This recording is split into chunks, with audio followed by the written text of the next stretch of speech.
一所没有校舍的学校，一门只教人操控天下的课程，一位从不走出山谷的老师，他的学生要么成为霸主，要么死无全尸。战国那盘大棋，就是他在云雾深处一手布下的惊天。让我们拨开2000年的迷雾，走进那座吞噬了无数天才的深谷。公元前4世纪，中原大地在铁与火中剧烈震颤，攻城锤撞击着城门，发出沉闷的巨响。学宫里，儒生们面红耳赤地争论着周礼。墨者们穿着草鞋奔走呼号，试图用身体挡住战车。使者的马车在官道上狂奔，卷起的尘土遮天蔽日，所有人都在叫喊，都在向世界证明自己的存在。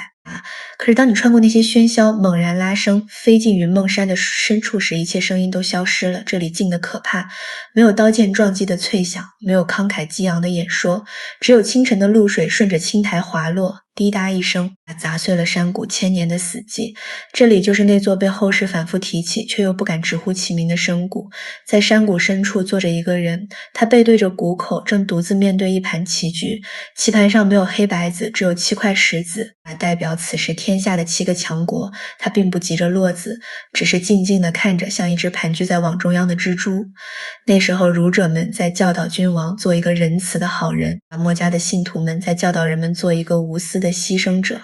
而住在深谷里的这个人冷冷地看着这一切，他心里清楚，在这个疯狂的世界里，仁义救不了命，牺牲换不来和平。他要教的是一门完全不同的学问，在这个巨大的绞肉机里，如何通过精准计算人性，操纵贪婪与恐惧，不仅要活下来，还要赢到最后。他是古代版的博弈论大师，也是最早看透人心的侧写师。关于他的身世，史书像是被故意涂抹掉了关键的那几页，民间传说总给他披上神仙的外衣，老百姓喜欢讲那个神奇的故事，说一位妇人误吞了一颗奇异的珠子，随后怀孕生下一个额头长着肉瘤的怪异婴儿，仿佛只有那样离奇的开场才配得上他后来呼风唤雨的一生。但如果拨开神话的糖衣，去触碰冰冷的历史骨骼，你会发现真相更加粗砥，也更加合乎逻辑。他首先是一个人，一个生活在礼崩乐坏时代的幸存者，他大概率出生在曾经繁华，后来沦为废墟的商朝旧都附近。那时周天子的权威就像夕阳下的影子，看着很长，其实一点热量都没有。诸侯嘴上说着尊王攘夷，手里却都在磨刀。他的童年极有可能是在一个没落贵族家庭里度过的，这种身份在当时非常尴尬。他们受过良好教育，读过诗书，懂得祭祀的礼仪，知道什么是高雅。但现实是残酷的，家族的封地早就被某个强大的卿大夫吞并了，家里的青铜鼎也许已经拿去换了小米。他从小看到的世界是分裂的。白天他在学堂里听老师讲周公的礼乐，讲君君臣臣父父子子，讲这个世界应该多么井然有序。但到了晚上，他听到的是窗外的马蹄声，是逃难人群的哭喊，是强盗破门而入的撞击。这种巨大的反差在他心里种下了一颗怀疑的种子。书上写的那些道理真的有用吗？少年时期，他像当时许多渴望寻找出路的世人一样开始游历，那是一种无奈的选择，也是一种残酷的成人礼。他走过很多地方，在鲁国他见过儒者的徒子徒孙，那些先生衣冠楚楚，在这个杀人如麻的世界上顽强地推销着仁义和道德。他们试图用道德感化野心家，用礼仪约束暴发户。那画面壮烈吗？壮烈，但也非常荒诞。他站在人群里冷眼旁观，想到了一个著名的反面教材。那位以仁义自居的宋国国君，为了坚守君子不重伤不擒二毛的贵族精神，非要等敌军渡过河列好阵才开打。结果呢，宋军大败，自己身受重伤，死得极其窝囊，成了千古笑柄。那个瞬间，年轻的隐者第一次触摸到了世界的冰冷底色。在这个丛林里，道德有时候不是护身符，而是催命符。善良如果没有牙齿，那就是一块待宰的肥肉。他又去了墨者活跃的地方，那是一群更纯粹的人，穿着草鞋，哪里有战争就往哪里跑，试图用血肉之躯去阻挡攻城的战车。他们提倡兼爱非攻，希望每个人都像爱自己父亲一样爱别人的父亲。他看着这些苦行僧，心里涌起一阵悲哀。他知道墨家的理想是完美的，但人性是丑陋的。指望诸侯王放弃私欲，兼爱天下，就像指望老虎改吃素一样违背生物本能。只要人性的贪婪还在，战争就不会停止。靠嘴皮子劝善，靠身体挡车都救不了这个世道。就是在这一刻，他做出了一个决定，这个决定彻底改变了此后200年的历史走向。他决定不再试图去救这个世界，而是要去解剖这个世界。他要找到一种超越仁义、超越道德、直击人性底层的终极算法。于是他转身离开了喧嚣的城市，离开了诸侯的宫殿，走向了那座云雾缭绕的大山。云梦山山势险峻，林木森森，常年云气弥漫，因为幽深得可怕，当地人把它称为鬼谷。一般人隐居是为了修仙问道或者采菊东篱下，但他进山更像是一个顶级科学家，为了躲避干扰，把自己关进了最高级别的实验室。这里的鬼指的不是幽灵，而是那些看不见摸不着，却实实在在操控着人类命运的规律。在这座天然实验室里，他开始了自己的研究，研究对象不是星辰，不是草药，而是人，确切说是处于权力漩涡中的人。他发现，虽然列国纷争看起来乱七八糟，今天你打我，明天我打你，但在这混乱表象下，有一条暗线始终没变，那就是利益的流动和人心的博弈。他开始在这个无人的山谷里构建一套全新的哲学体系，这套体系非常冷酷，剔除了所有温情脉脉的面纱。比如儒者讲诚实，他却讲诡诈。他认为在这个尔虞我诈的世界上，诚实往往意味着把底牌亮给对手。真正的智者要学会阴阳之道，要能隐能逆，你要像鬼神一样，让别人看不见你的形状，听不见你的声音，你才能安全，才能在暗中操控一切。墨者讲信义，他却讲权变。他认为世界上没有永恒的盟友，只有永恒的利益。这一刻是朋友，下一刻利益冲突了，就是死敌。所以没有什么承诺是不能打破的，关键看打破的代价和收益是否成正比。他在山谷的岩壁下日复一日的推演，他观察蜘蛛如何结网捕捉猎物，观察2只老虎相遇时的试探与搏杀，观察水流如何避开石头流向低处。他把这些自然界的生存法则转化成了人类社会的政治权谋，慢慢的一套惊世骇俗的理论在他脑海中成型。这套理论不教你怎么做个好人，只教你怎么做个赢家。它包括了如何打开别人的心扉套取情报，如何用利益诱饵去钓大鱼，如何根据形势变化随时调整战队。这是一门危险的屠龙术。当这套理论成熟的时候，他知道需要实验品了。他需要有人把这些理论带出山谷，去那个巨大的名为战国的决斗场里试一试，看看这把刀到底快不快。于是那所神秘的学校开张了。这所学校没有任何招生简章，也没有固定校舍，教室就是山洞，课桌就是石头。但它的门槛高得吓人，它不需要平庸之辈，那些只会死读书的腐儒，他不收那些脑子一根筋的莽夫，他也不收。他要找的是那种眼里有火焰，心里有深渊的人，还是那种对现状极度不满，渴望通过力量改变命运，并且为了达成目的，可以把道德暂时放进抽屉里的人。因为只有这样的人才敢挥舞他传授的利剑。最先找到这里的是2个年轻人，一个刚烈如火，一个沉静如水。他们来到鬼谷的时候，可能还带着年轻人的志气和对未来的憧憬。他们不知道，踏入这个山谷，就意味着踏出了常人的生活轨迹，进入了一个全新的博弈次元。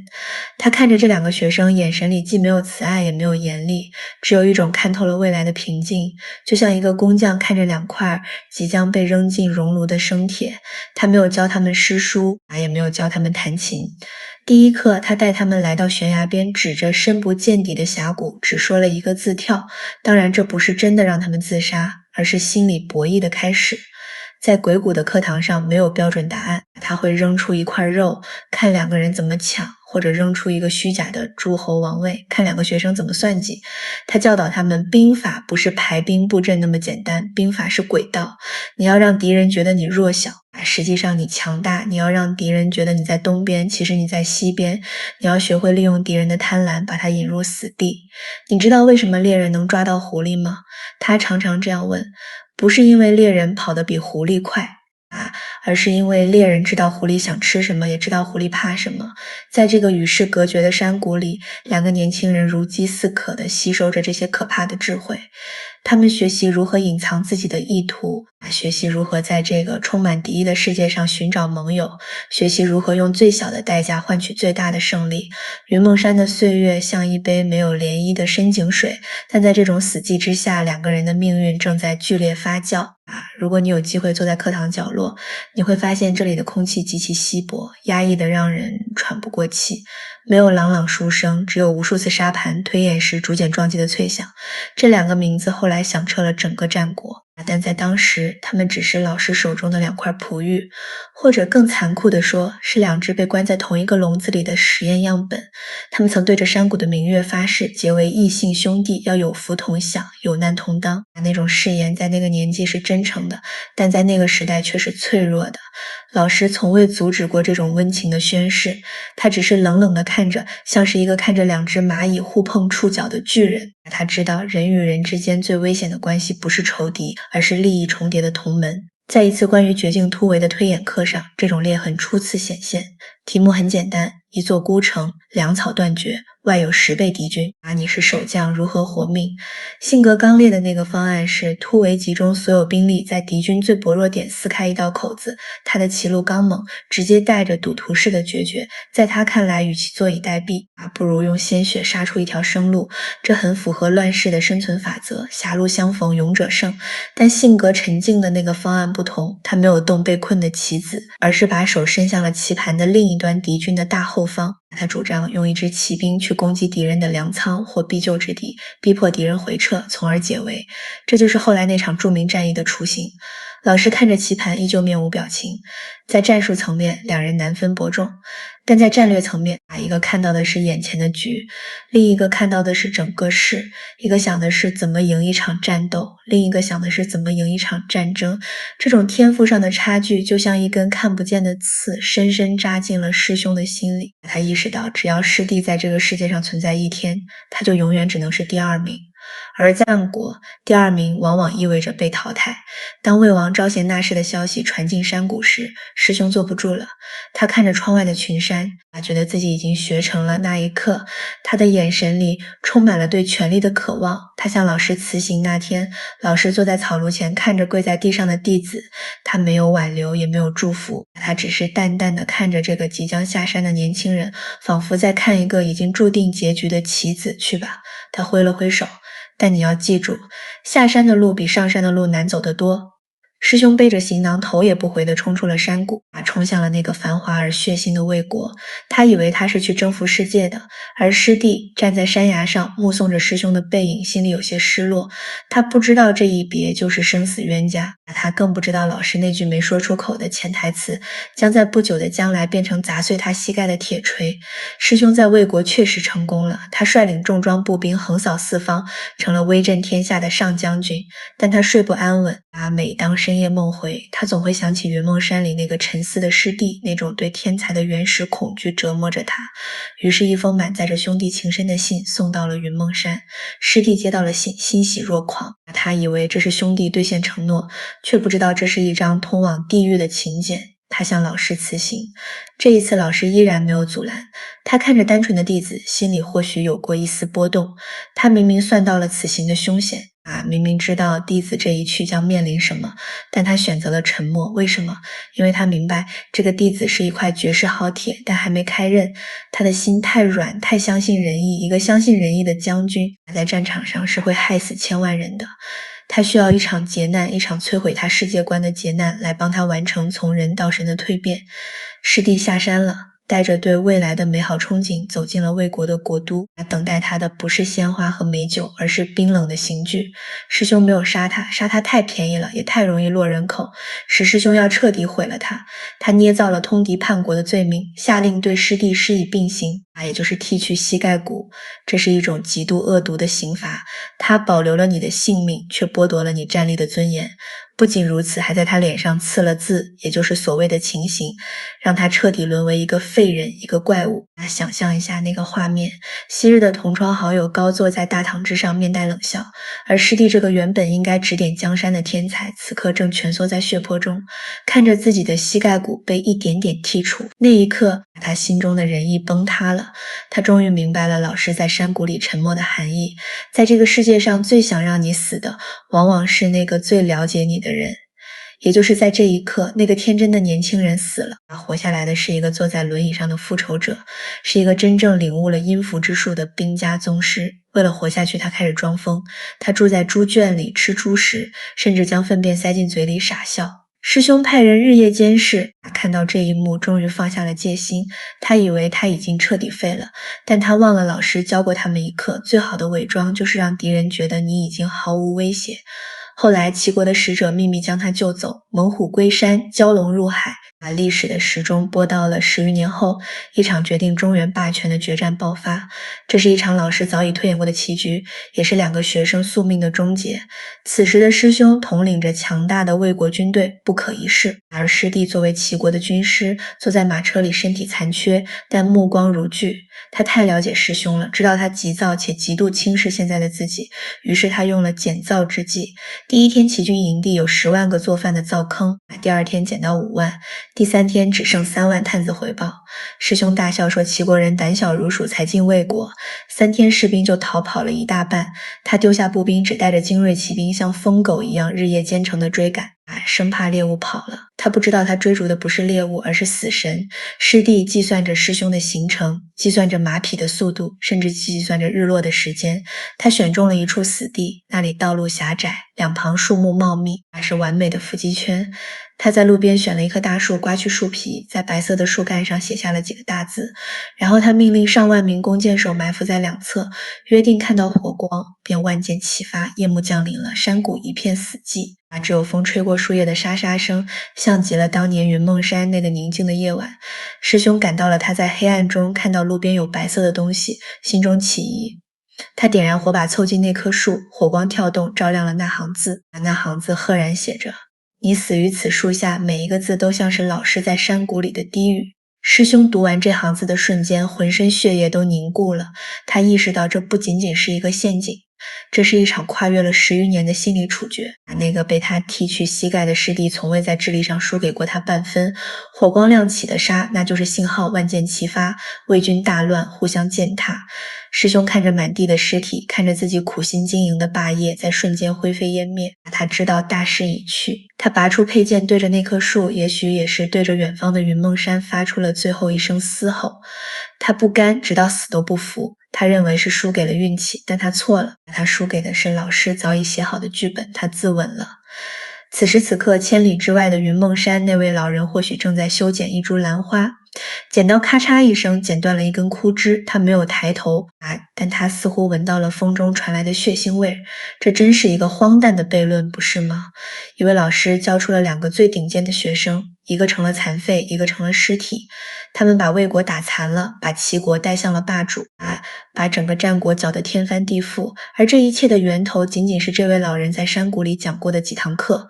他悲伤吗？也许吧，但他更清楚，这就是道。阴阳奇正从来都是相生相克的，师兄代表了刚猛的阳，师弟代表了阴柔的阴。只有当这2股力量在惨烈碰撞中同归于尽或分出胜负时，新的平衡才会诞生。师兄的死，师弟的残，都是这盘大棋中必须支付的代价。山谷依然静悄悄的，露水依旧滴落在青苔上。第一批实验结束了，效果很完美，但他并没有停下手中的棋子。岁月在云梦山仿佛是停滞的，这里的草木枯荣了30个轮回，山下的战火熄灭了又燃起，曾经那些刻在石壁上的兵法残卷早已被厚厚的青苔覆盖。对于隐居在时间褶皱里的他来说，几十年不过是茶杯里升腾的一缕雾气。他送走了那一批在鲜血与铁甲中搏杀的战神，看着那个刚烈的归于尘土，看着那个隐忍的没入史册。直到30多年后，当山下的世界从硬碰硬的厮杀进入了更复杂的暗战时，山门的铃铛才再次被摇响。这一次推开山门的是2个落魄的年轻人，他们没有带剑，只带了一口能抵100万雄兵的舌头。随着着上一代弟子时代的落幕，那盘名为兵战的棋局暂时告一段落，但他并没有收起棋盘，他只是换了一种棋子，也换了一种玩法。如果说那2个弟子代表的是硬实力，是面对面的厮杀，是鲜血淋漓的物理毁灭，那么接下来的这一局，他要验证的是软实力。在这个回合里，决定胜负的不再是战车和弓箭，而是舌头。在这幽深的山谷里，又迎来了2个新学生，一个出身寒微却野心勃勃，一个机敏狡黠却玩世不恭。他们的到来，让这座寂静的山谷再次充满了某种危险的张力。但和之前不同，这一次他没有教他们如何排兵布阵，而是扔给了他们几卷更加晦涩的竹简，上面写满了关于揣摩人心、权衡利弊，以及如何用一句话挑起战争或平息干戈的技巧。这门学问叫纵横。故事的转折发生在那个野心勃勃的学生第一次下山归来之后，那是他人生中最黑暗的时刻。他满怀信心地去了西方那个崛起的强国，试图说服君王吞并天下，结果碰了一鼻子灰。那位君王刚刚车裂了改革家，对这些只会耍嘴皮子的说客充满了厌恶，直接把他轰了出来。他回到洛阳老家的时候，简直像个乞丐。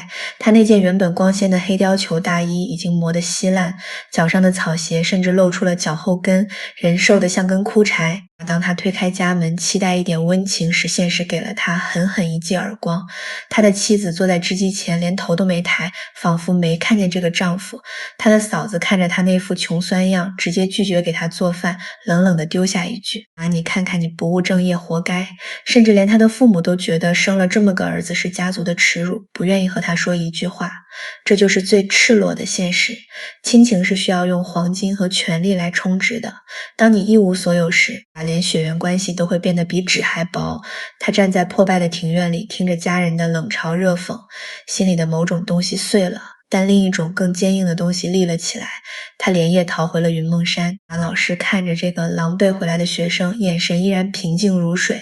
他没有安慰他一句，也没有责怪家人的势力，因为在他的哲学里，这就是人性的常态。人趋利避害，就像水往低处流一样自然。你想改变别人的态度，那就改变你自己的筹码。老师从书架深处抽出了一卷沾满灰尘的音符，扔到他面前。那是这一派最核心的机密，不是一本教你如何说话的书，而是一本教你如何狩猎的书。它告诉你，每一个君王，每一个强者都有内心深处的恐惧和欲望，只要你找到了那个缺口，你就能把这头巨兽牵在手里走。接下来的日子里，这个学生把自己关在山洞里，每当深夜困倦难忍时，他就会拿起锥子狠狠地刺向自己的大腿，鲜血顺着大腿流到脚后跟，剧痛让他瞬间清醒。这哪里是在读书？这分明是在对自己进行某种残酷的心理改造。那个曾经渴望亲情、渴望认可的年轻人正在死去，一个冷酷的将天下视为交易场的政治家正在诞生。终于他悟到了，他发现那个西方强国虽然强，但其他6国加起来更强。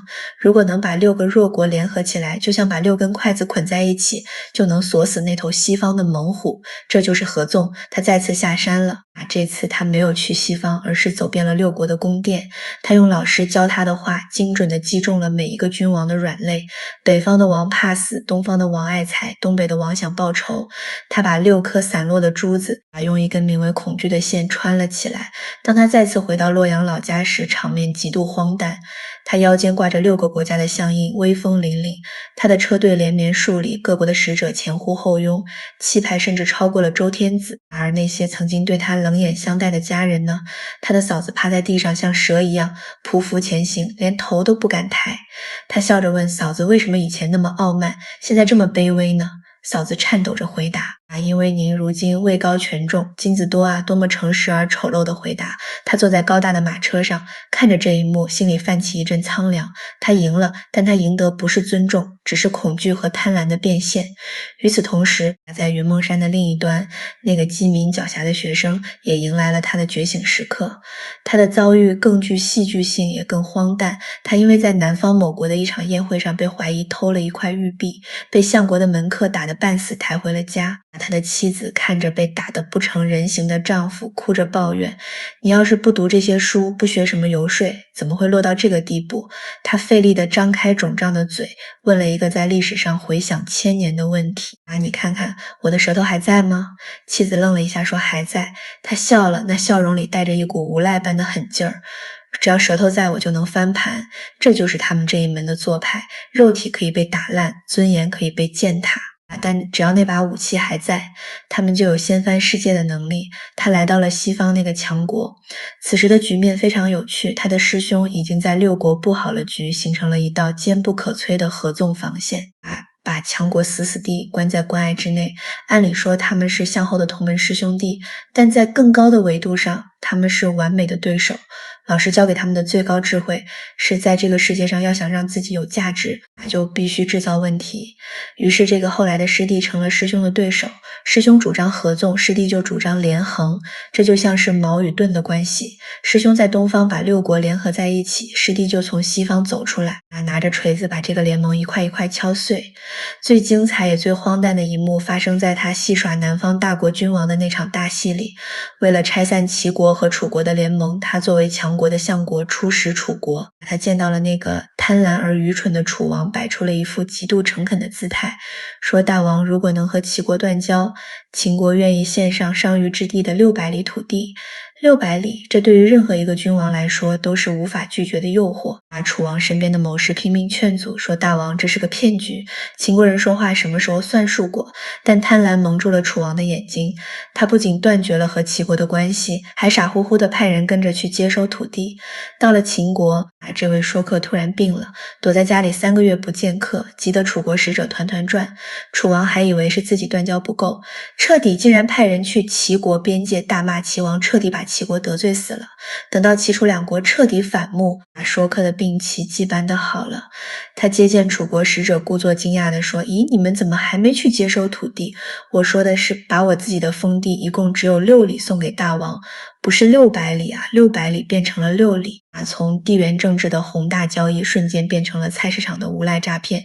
楚怀王听到回报后，气得当场吐血发疯一样起兵攻打秦国，结果因为失去了齐国的支援被打得大败，连脑袋都差点丢了。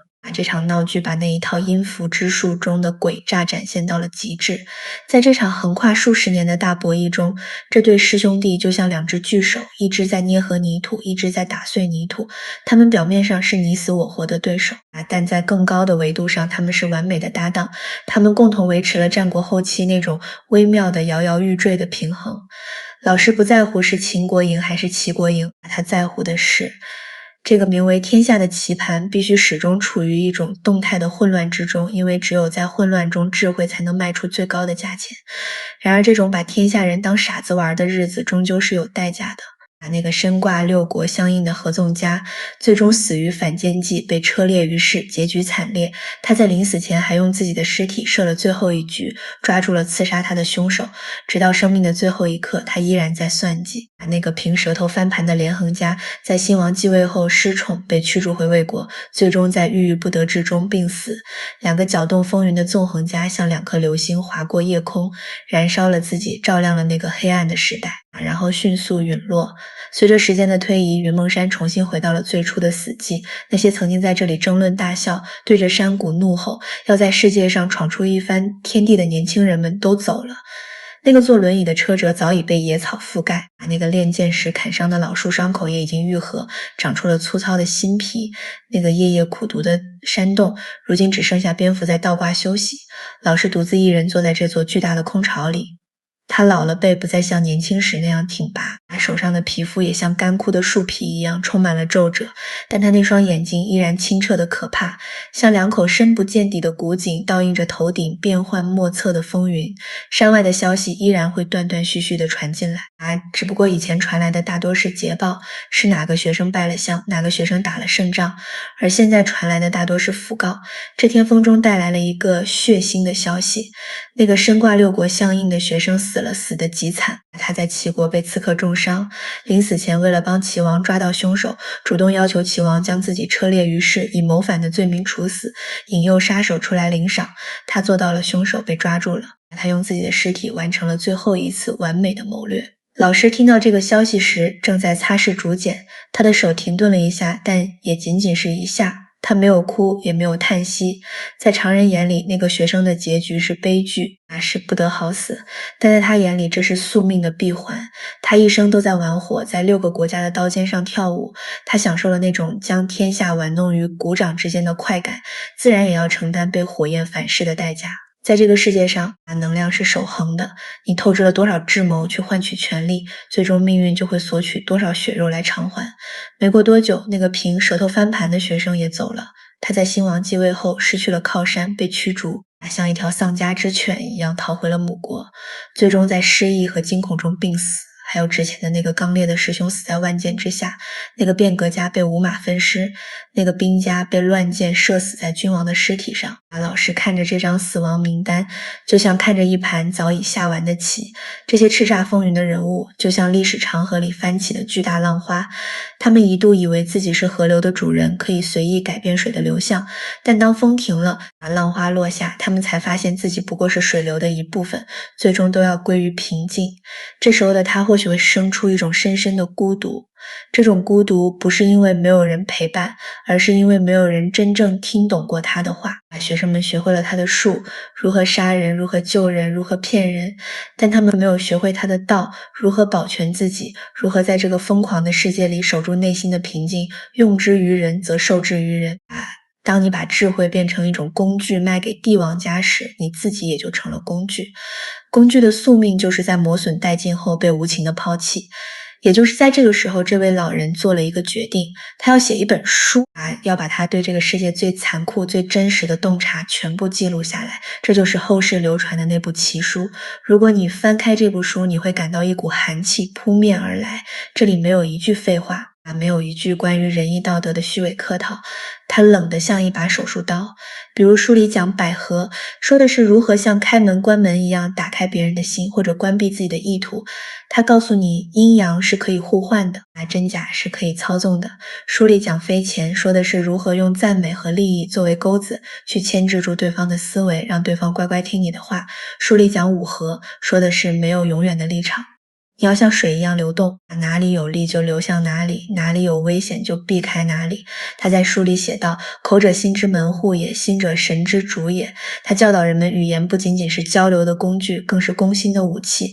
他刻下的每一个字，都是从无数人的鲜血和泪水中提炼出来的。他把人性的贪婪、恐惧、虚荣、猜疑解剖得淋漓尽致，然后摆在台面上，告诉你这就是世界的真相。这部书写完后，并没有被奉为经典，也没有被尊为玄学。相反，他在此后的2000多年里，一直被主流社会视为禁书，被藏在阴暗的角落里。为什么？因为他说了真话。后世的儒者痛骂他，说他是小人，说他的学问是诈术。他们认为这个世界应该是光明的，君子应该坦荡荡，怎么能教人阴谋诡计呢？这真是一个历史的悖论。帝王们在台面上尊崇儒术，满口仁义道德，教导百姓要忠君爱国，但在背地里，在深夜的御书房里，他们翻阅的往往就是这部禁书，因为他们心里清楚，靠仁义道德是守不住江山的治理天下，很多时候靠的是权谋和算计。这位老人就像那个指出皇帝没穿衣服的小孩，或者更准确的说，他是那个把皇帝的新衣，也就是那层虚伪的道德外衣扒下来，指着里面满是伤疤和污垢的肉体，说看这才是权力的本质。所以大家恨他怕他，却又离不开他。晚年的他早已不在乎这些身后的毁誉，他把竹简整齐的码放在山洞的石架上，就像把一把把锋利的匕首收进了刀鞘。他看着窗外云梦山的云雾依然聚了又散，散了又聚。他这一生虽然从未走出过这座山谷，但他其实一直站在历史的风暴眼里。他的思想虽然被骂为阴谋，但最终却成了终结乱世的唯一解药。你看那个正在西方崛起的强国，虽然不再有那位巧舌如簧的说客，但他们彻底贯彻了他的逻辑，远交近攻，分化瓦解，不讲武德，只求胜利。那辆黑色的战车正沿着他铺设的轨道轰隆隆地碾过6国的土地。那位千古一帝可以说也是他哲学最忠实的执行者，用绝对的暴力和绝对的算计，把那个分裂了数百年的天下强行捏合在了一起。